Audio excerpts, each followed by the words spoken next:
Número de crianças perdidas em praias catarinenses aumenta no verão deste ano. Receita Federal e Polícia Federal apreendem carga de cocaína dentro de contêiner no porto de Itapoá, no norte catarinense. A luta contra a dengue. Prefeitura de Florianópolis começa a aplicar inseticida em áreas infestadas pelo mosquito Aedes aegypti. Veja também, no esporte, os gols dos jogos que fecharam a quarta rodada do Campeonato Catarinense. E ainda, internos do presídio de Tijucas produzem painéis sensoriais que podem ajudar crianças com autismo. As principais informações desta sexta-feira você confere em 30 segundos no Band Cidade. Está no ar o Band Cidade com Rodrigo Cardoso. Olá, uma boa noite para você. O Band Cidade começa nesta sexta-feira com um alerta para os pais neste verão. O número de crianças perdidas nas praias do litoral catarinense cresceu no mais recente levantamento feito pelos bombeiros. Uma medida que pode ajudar é a colocação de pulseiras nos pequenos. As palmas dos banhistas avisam: tem criança perdida na praia. Com as praias cheias, o cuidado dos pais com a criançada precisa ser redobrado. Os bombeiros até ajudam com as pulseiras de identificação, que podem ser solicitadas aos guarda-vidas. Chegando no posto, chegando na praia, né? Vem no posto guarda-vidas, pega a pulseirinha junto com a gente, identifica a criança e vai curtir o seu dia. Essa é a nossa orientação para aqueles que querem diminuir o risco, né, de estar perdendo a sua criança. Só que mesmo assim, o número de crianças perdidas nas praias do litoral de Santa Catarina não para de aumentar, segundo o próprio Corpo de Bombeiros. Entre dezembro do ano passado e janeiro deste ano, mais de 1.500 crianças se perderam nas praias catarinenses. O número representa um aumento de 26% para este tipo de ocorrência. Por isso, os pais devem ficar atentos. Com os contatos, fica mais fácil para os guarda-vidas localizarem os pais das crianças. Esses pequenos receberam as pulseiras e gostaram da iniciativa. Caso eu me perda, eu tenho pulseirinha, o número de telefone do meu pai. Quando a gente usa a pulseira, tem o nosso número de telefone para o salva-vidas ligar para os nossos pais. Um afogamento por pouco não terminou em morte na cidade de Governador Celso Ramos, aqui na Grande Florianópolis. A praia onde ocorreu o incidente não tem cobertura de salva-vidas e deve ser evitada por banhistas. O afogamento ocorreu em Governador Celso Ramos. A vítima é uma jovem de 25 anos. Ela teria sido arrastada para o costão e ficou submersa por alguns minutos quando se afogou. Os guarda-vidas da praia mais próxima ao local conseguiram retirar a vítima do mar e iniciaram um atendimento. O Arcanjo 3 foi acionado por volta das 3 da tarde para realizar o suporte avançado de vida. A moça teve parada cardiorrespiratória, mas foi reanimada. Após a estabilização do quadro, a paciente foi levada ao Hospital Universitário em Florianópolis. Uma operação conjunta fez uma nova apreensão de cocaína no porto de Itapoá, no norte de Santa Catarina. Foi a primeira apreensão no porto em 2023. A operação conjunta envolveu fiscais da Receita Federal e policiais federais. Com o auxílio de cães farejadores e equipamentos de raio-x, fiscais e policiais localizaram 55,5 kg de cocaína, escondidos em um contêiner de grafite em pó que seria descarregado no porto de Algericas, na Espanha. Os traficantes inseriram a droga no contêiner sem o conhecimento do exportador, num processo conhecido como rip-on, rip-off. Em 2022, a Receita Federal apreendeu mais de 1 tonelada de drogas no complexo portuário de Itapoá. A Polícia Rodoviária Federal apreendeu em Santo Amaro da Imperatriz, na Grande Florianópolis, 101 quilos de maconha. Foi na BR-282. A droga estava em uma caixa no banco traseiro e em 2 malas de viagem que estavam no porta-malas de um carro. O motorista de 51 anos de idade disse aos policiais que pegou a maconha em Santa Helena, no Paraná, e que o entorpecente seria encaminhado para Florianópolis. Ele foi preso em flagrante por tráfico de drogas e levado para a Polícia Civil em Palhoça. E uma das maiores tragédias da história do Rio Grande do Sul completou hoje 10 anos. Em 2013, 242 pessoas, entre elas 4 catarinenses, morreram no famigerado incêndio da Boate Kiss, em Santa Maria. O julgamento inicial foi anulado pelo Tribunal de Justiça Gaúcho e os envolvidos estão soltos, à espera de um novo julgamento. Para tentar impedir que ocorra aqui o que infelizmente aconteceu lá, o Corpo de Bombeiros e a Polícia Civil fizeram uma operação para fiscalizar bares e restaurantes. A repórter Júlia Matos tem os detalhes. Olá, Rodrigo. O objetivo da operação foi de fiscalizar, mas também de chamar a atenção para as pessoas que frequentam boates, bares, locais com muitas pessoas, principalmente com questões de segurança, pensando em prevenção.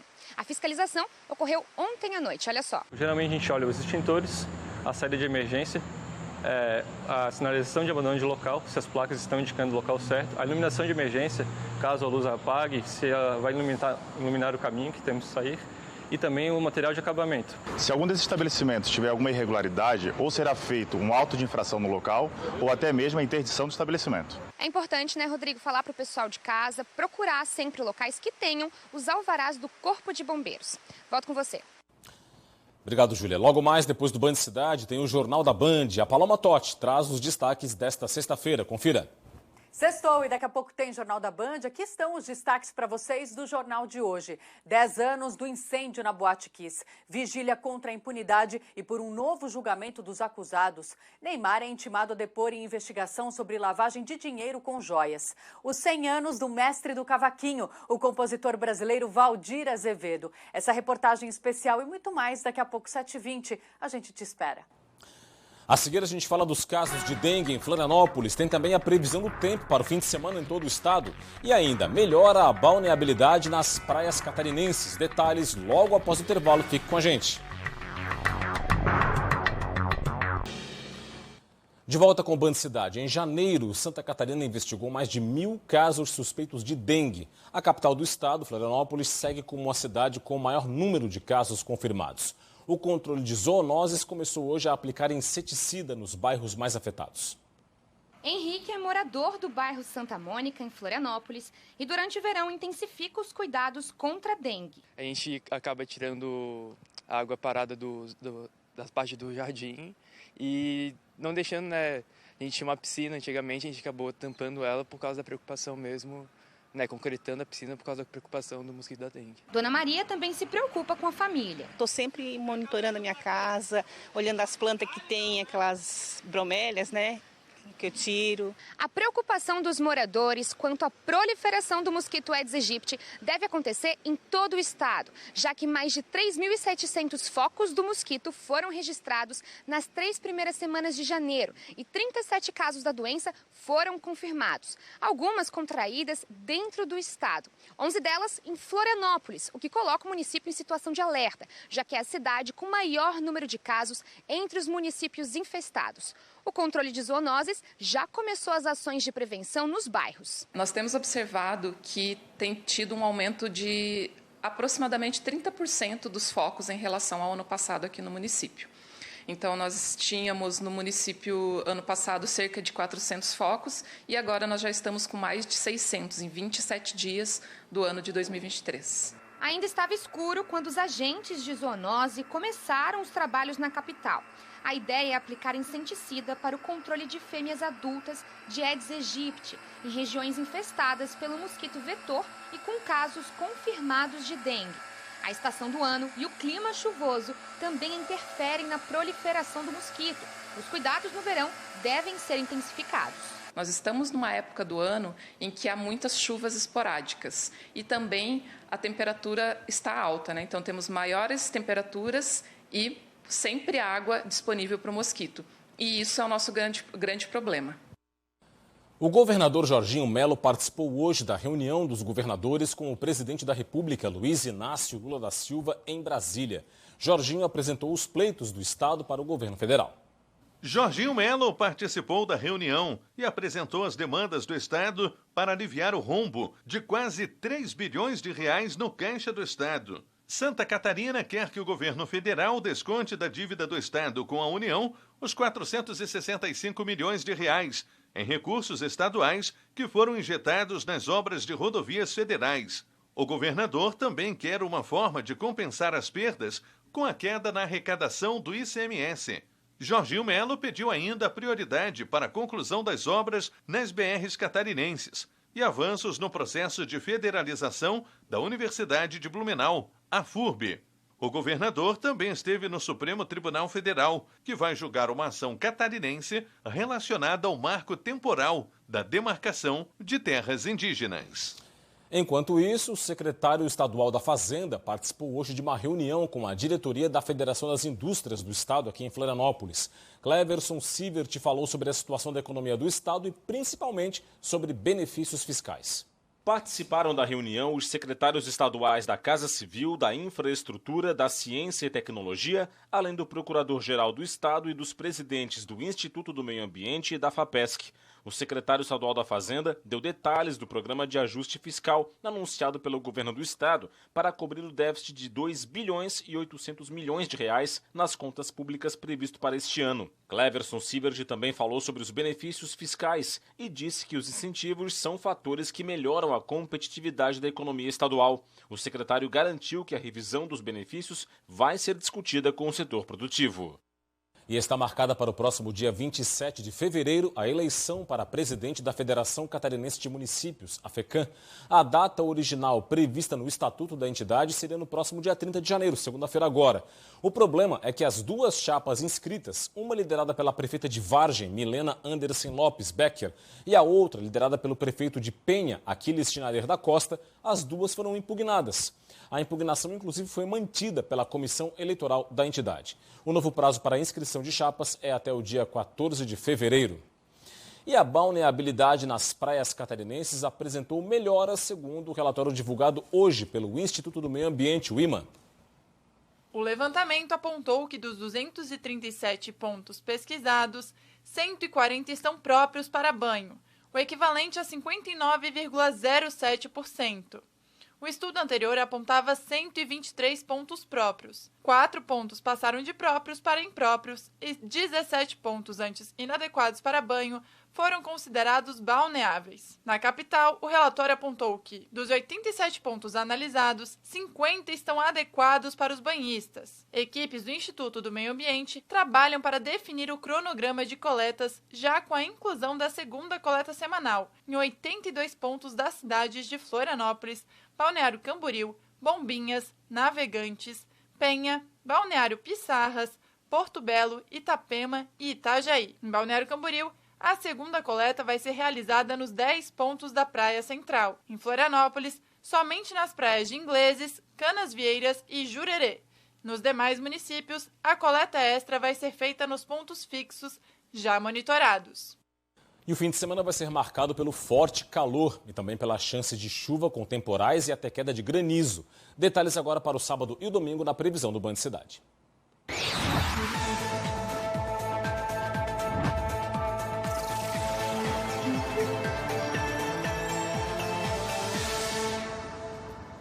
O sábado vai ser de sol entre nuvens em Santa Catarina. Entre o extremo oeste e o litoral sul, tem chance de pancadas de chuva e trovoadas isoladas à tarde. Faz calor no estado, com máximas que variam entre 33 e 38 graus. Em Florianópolis, mínima de 24 e máxima de 35 graus. Em Joinville, variação entre 23 e 37. Em Criciúma, mínima de 23 e máxima de 36. E em Itajaí, mínima de 22 e máxima de 34. No domingo, nebulosidade variável, com céu mais encoberto e chuva a partir da manhã no Planalto Sul e Litoral Sul.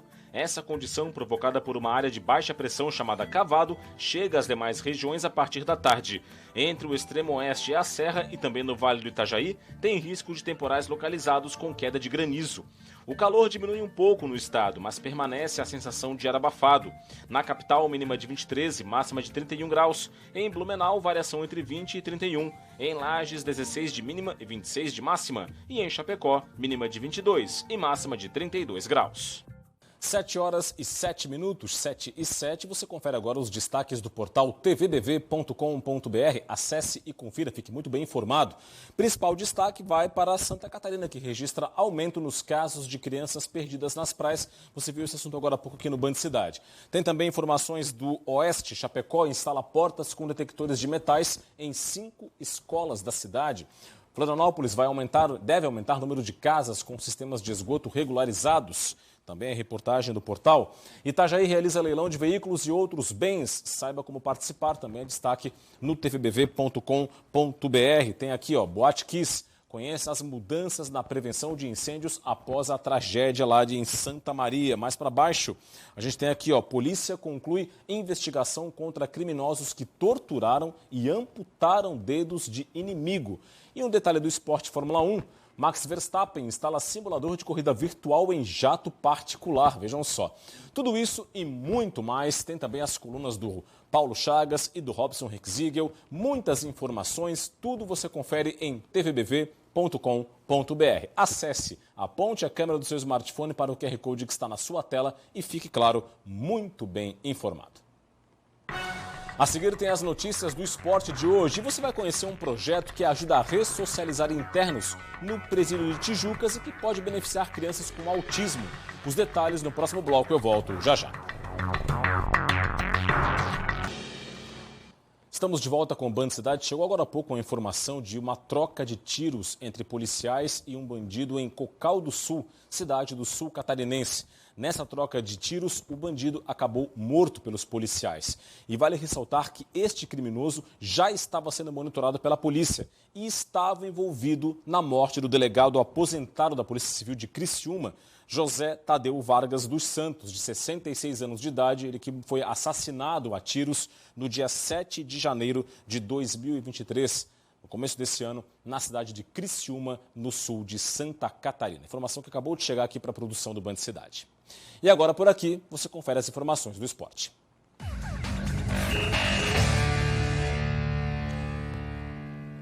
Olha, 3 partidas fecharam a 4ª rodada do Campeonato Catarinense. O Brusque retomou a liderança da competição. No fechamento da rodada, apenas um mandante conseguiu fazer o dever de casa. Foi o Barra, que recebeu o Atlético Catarinense. E na briga dos únicos times que ainda não tinham marcado no campeonato, o clube de Balneário Camboriú encerrou o jejum. Adilson Bahia, no segundo tempo, fez a festa do torcedor do Pescador. Essa foi a primeira vitória do Barra no campeonato. Já o Atlético segue com jejum de vitórias e de gols. No sul do estado, também teve tabu quebrado e foi do visitante. O Marcílio Dias, depois de 12 anos, voltou a vencer o Criciúma. Juninho, na segunda etapa, foi o autor do único gol da partida. O Tigre ainda teve chance de empatar 2 vezes, uma com o Orhan e outra com Júlio César. Mas não teve jeito, a vitória foi mesma do Marinheiro, que conseguiu o primeiro triunfo no estadual.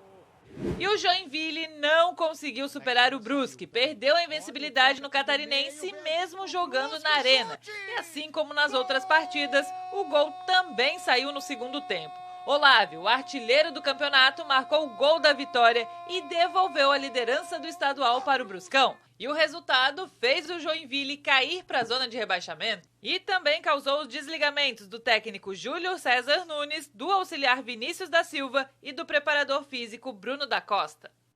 Com os resultados de ontem, a classificação atualizada do estadual está assim. Confira.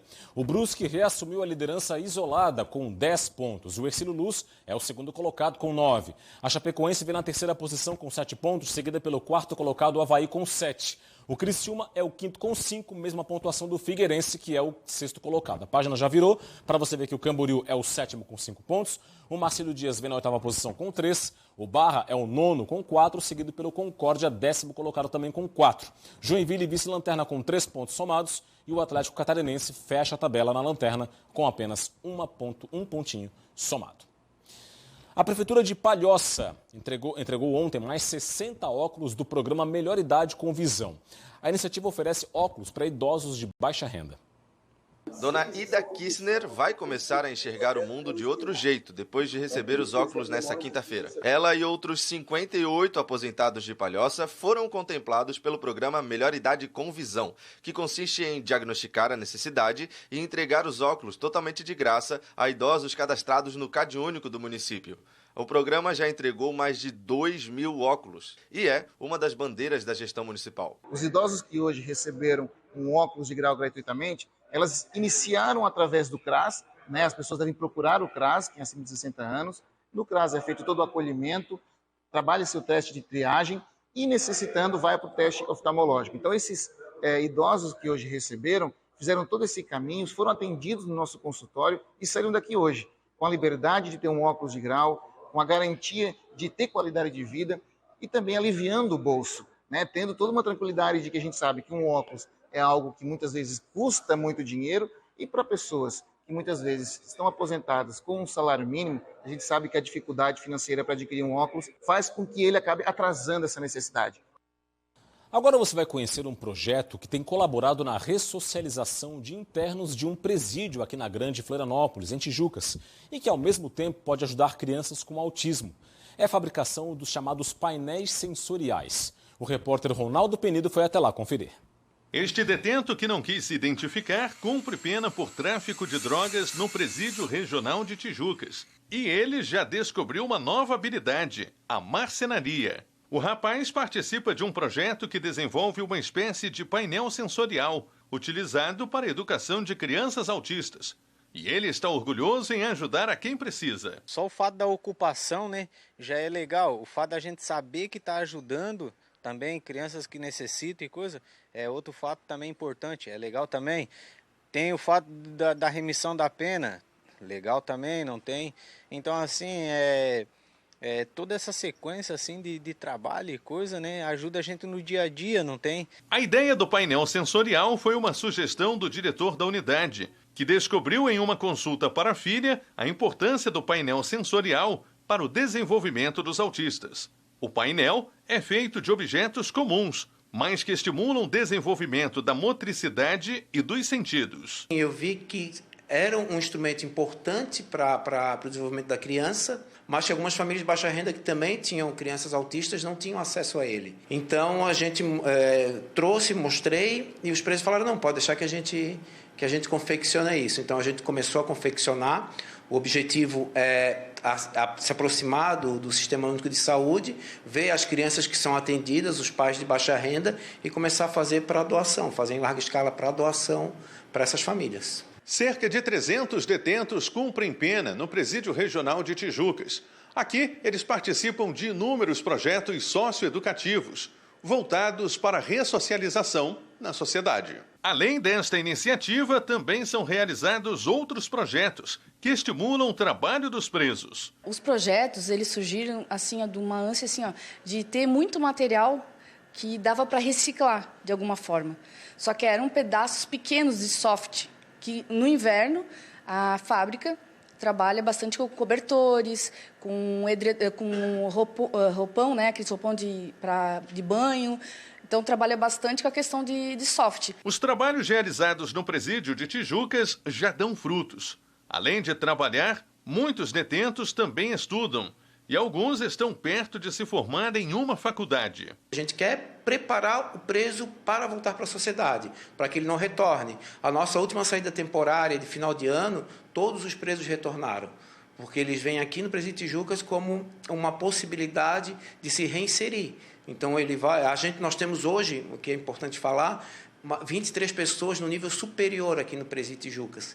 Então, assim, presos que começaram no ensino fundamental e estão se formando no ensino superior. A iniciativa só comprova o sucesso do sistema prisional catarinense. E muitos presos querem abraçar a oportunidade para recomeçar a vida. Oportunidade a gente tem, não tem? Aí vai de cada um saber aproveitar ela, né?